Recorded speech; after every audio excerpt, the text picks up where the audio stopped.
1 Corinthians chapter 14. You know, words are one of the most powerful tools we possess. They can bring light into darkness, comfort into chaos, and truth into confusion.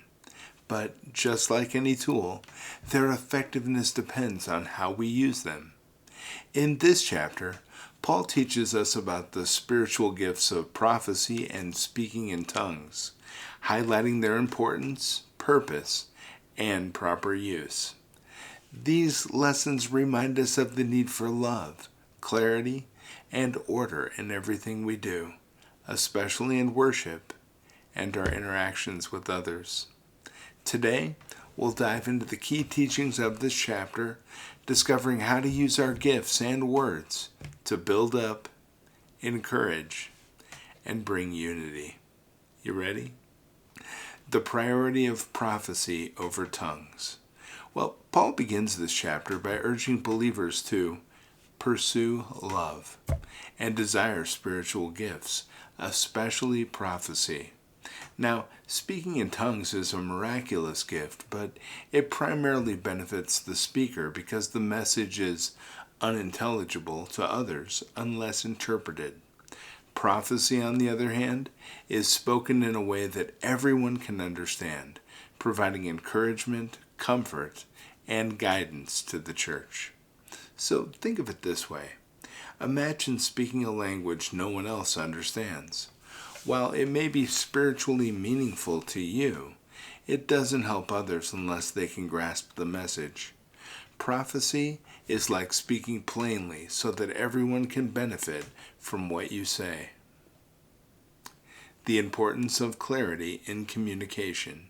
So next, Paul continues by stressing that spiritual gifts should serve a clear purpose. Using the example of musical instruments, he explains that just as an instrument needs to play a distinct melody to be understood, our words and actions must also convey clear meaning. Otherwise, they become noise that fails to inspire or instruct. Now, think of it this way. Think of a trumpet in a battle. If it plays an unclear sound, soldiers won't know whether to advance or retreat. Similarly, if we speak in ways that confuse rather than clarify, we fail to guide and uplift others. And in your everyday life, whether you're speaking to a friend, leading a team, or participating in worship, ensure your message is clear. Ask yourself, will this bring understanding and encouragement? It's a good question. Ask yourself how you can be more mindful about speaking with clarity and purpose. And the answer might surprise you and carry you forward in beautiful ways. Order in worship and its impact on believers and unbelievers. So Paul then shifts to emphasize the importance of maturity and order in worship.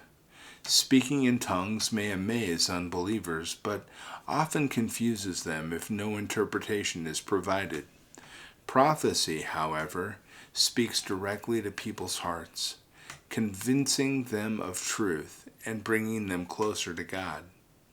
Paul encourages worship to be orderly, ensuring that everyone can learn, grow, and experience the presence of God.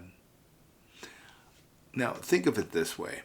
Worship is not about showing off spiritual gifts or creating confusion. It's about drawing people to God in ways that build up the community and inspire faith.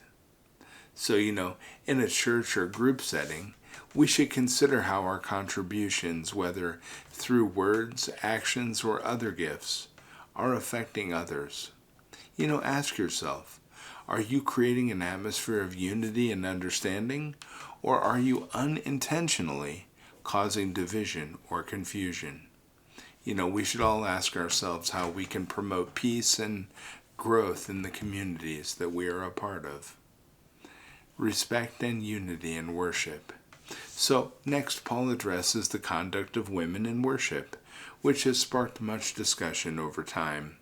It's important to interpret this passage within its cultural and historical context. I wanted to point that out first, okay? Because in Paul's time, public speaking roles in worship were often limited to avoid disruption, reflect broader social norms as well.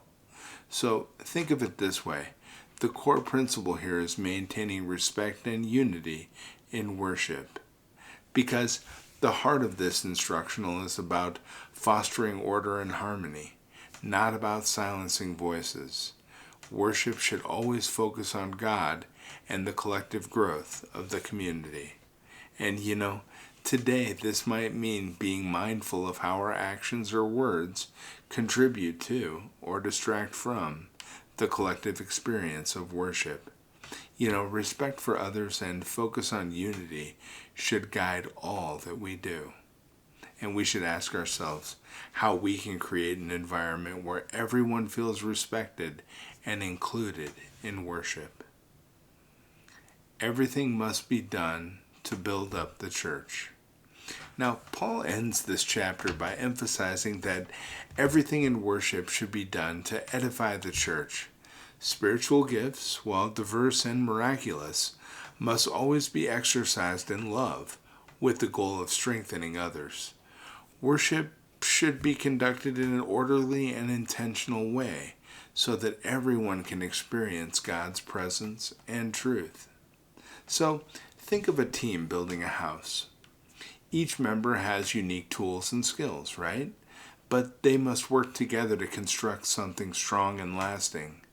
In the same way, our gifts should complement one another to build a unified and thriving church. We should evaluate how we're using our spiritual gifts. Are we building others up?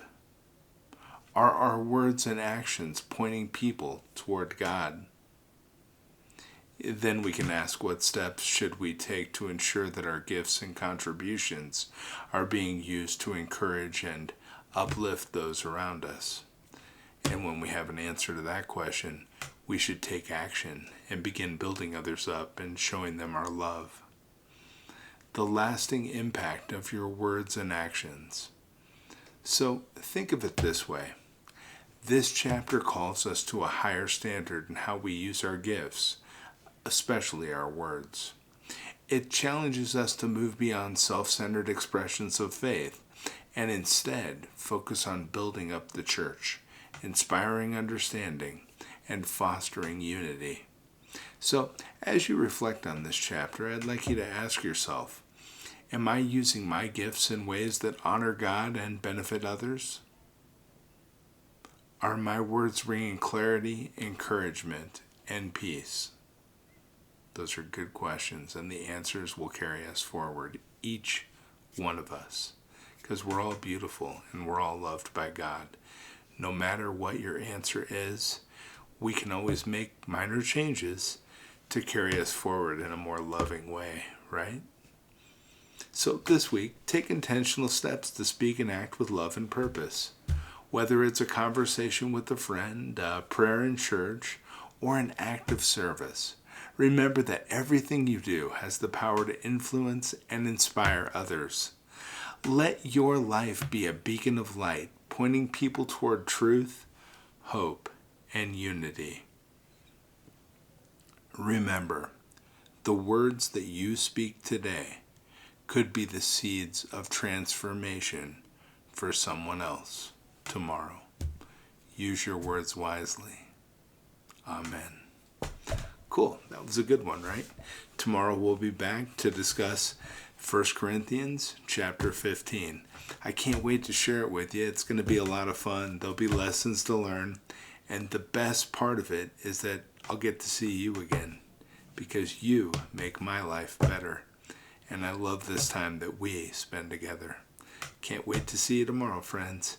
Take care. Have a beautiful day. Talk to you tomorrow.